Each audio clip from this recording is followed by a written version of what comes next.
राऊत साहेब, जे कल येत आहेत त्यानुसार महाविकास आघाडीला दारुण पराभवाला महाविकास आघाडीला दारुण पराभव हा शब्द मी अजूनही मानायला तयार नाही. जे निकाल मला दिसत आहेत त्यानुसार माझ्या तोंडातून एकच शब्द बाहेर पडला, आमच्या कुछ तो गडबड आहे.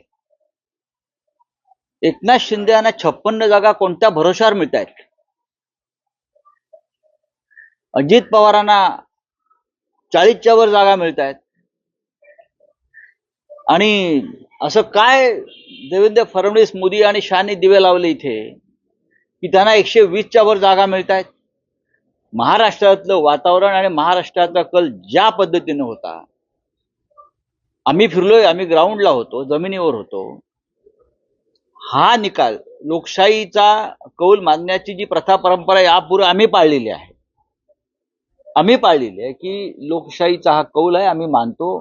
पण हा कौल कसा मानावा हा या राज्याच्या जनतेलाही प्रश्न पडला असेल.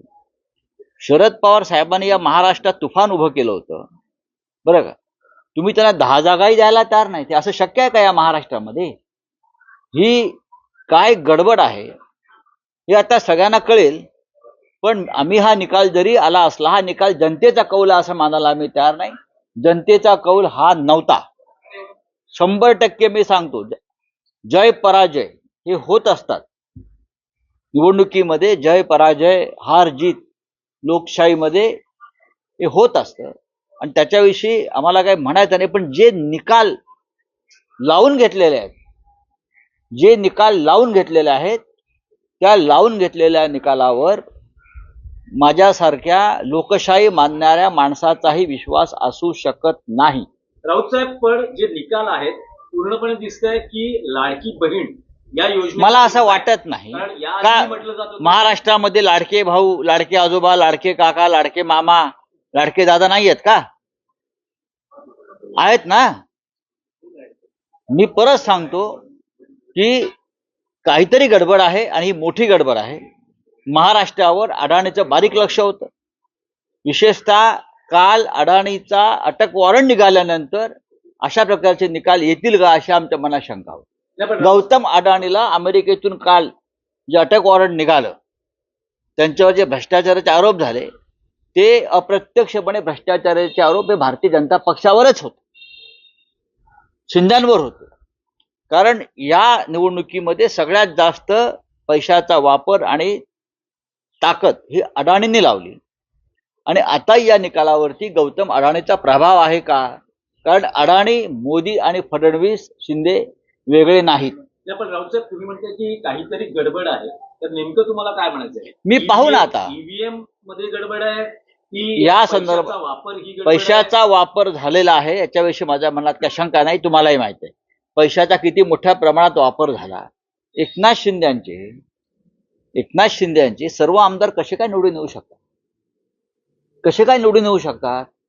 अजित पवारांचे, ज्यांच्या गद्दारी विरुद्ध महाराष्ट्रात रोष आहे, ज्यांच्या बेईमानी विरुद्ध महाराष्ट्रात प्रचंड रोष आहे, शरद पवारांच्या सभांना, त्यांच्या प्रचाराला तुफान प्रतिसाद मिळाला, ते वादळ तुम्हाला दिसत नाही.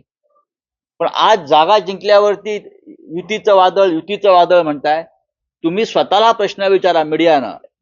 मीडिया हा एक लोकशाहीचा महत्वाचा स्तंभ आहे. त्यांनी हा प्रश्न स्वतःला विचारावा, गडबड आहे की नाही. पण राऊत साहेब, तुम्ही लोकसभा निवडणुकांचे निकाल मानले तर मग आम्ही लोकसभेचे निकालही मानले नाहीत. सॉरी, लोकसभेच्या निकालातही गडबड झाली असं आम्ही मानतो. नाही तर नरेंद्र मोदींचा पराभव नक्की झालेला होता. नाही, पण महाराष्ट्रात जे निकाल लागले तेही आम्ही, आमच्या अनेक जागा ह्या लोकांनी चोरल्या हे आम्ही वारंवार म्हणालो. तुम्ही माझ्या तोंडी काही घालू नका. आम्ही अत्यंत संघर्ष करून विजय मिळवला. ह्या वेळेला खूप मोठं कारस्थान या निकालामागे मला दिसतंय आणि 100% हा निकाल लावून घेतलेला निकाल आहे, जनतेला दिलेला कौल नाही. पण राऊतसाहेब, पुढे काय पाहू ना. आता अजून थोडा वेळ आहे आम्हाला. आमच्या महाविकास आघाडीला तुम्ही 75 जागाही देत नसाल, एवढा मोठा विरोध महाराष्ट्रात असताना, एवढी मोठी बेईमानी गद्दारी झाली असताना, जर तुम्ही 75 जागा, 100 जागा जर आम्हाला तुम्ही देत नसाल, याचा अर्थ अमित शहा, मोदी आणि अडाणी यांनी हा निकाल ठरवून लावलेला आहे. 100%. आणि शेवटच्या 3 दिवसामध्ये मोदी आणि शहा या राज्यातून गायब झाले. गौतम अडाणी यांचा जो निकाल अमेरिकेत लागलेला आहे त्याच्यावरचं लक्ष सुद्धा यातून बदललं जावं. महाराष्ट्रात आम्ही जिंकलो, गौतम अडाणी जिंकलाय महाराष्ट्रामध्ये, हे त्यांना दाखवायचं आहे. तर चंद्रकांतदादा पाटील म्हणतात की आमच्या पक्षांच्या नेत्यांचं मन मोठं आहे, उद्धव ठाकरेंचं आम्ही पक्षात आले स्वागत करू, त्यांना पश्चाताप झाला असेल तर त्यांनी परत यावं. काही गरज नाही तुमचं मन मोठं असण्याचं, बरं का. तुमचं कारस्थान मोठं आहे, तुमचं मन हेच तुमचं कपट आहे. नाही, पण राऊत साहेब, हे जे निकाल आहेत असं दिसतं आहे की महाविकास आघाडीला किमान विरोधी पक्ष नेते पद तरी हे विधानसभेत मिळेल. जसं काँग्रेसच्या बाबतीमध्ये लोकसभेत 2 वेळेला घडवलं ठरवून, त्याच पद्धतीनं या महाराष्ट्राच्या विधानसभेमध्ये हा निकाल लावून घेतलेला आहे.